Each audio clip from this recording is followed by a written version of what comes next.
Stan Rabinovich has been a close friend and colleague of my dad's and has known him since 1990, where they met working at Johnson & Johnson Interventional Systems. Stan was born in 1946 in Riga, Latvia, where he grew up.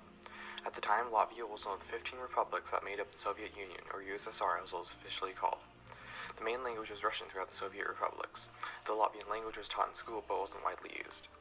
Riga was one of the most sophisticated of the USSR cities, not just by its location west of the USSR, but industrially and culturally as well.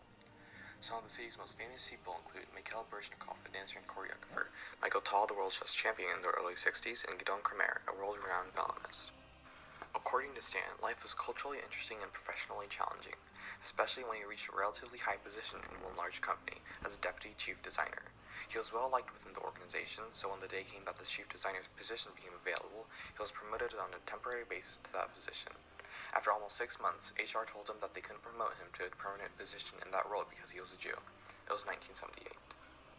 As a Jew in Latvia, it was illegal to practice Jewish traditions and customs, so as the number of Jews decreased over the years as a result of Jewish persecution, Stan, his wife Eva, and his son Philip decided to escape the religious persecution and immigrate to the US, where they would realize the American dream.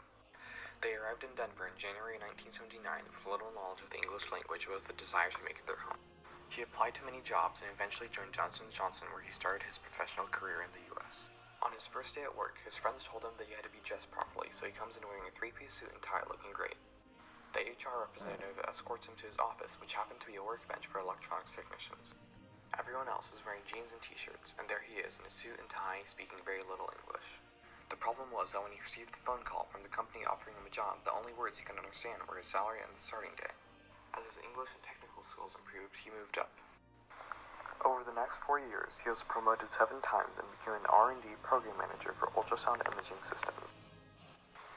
This was the beginning of his life in the U.S. One day in 1984, he and his family became U.S. citizens. This was a great day in their lives. He has been working for the last 15 years at Edwards Life Sciences based in Irvine.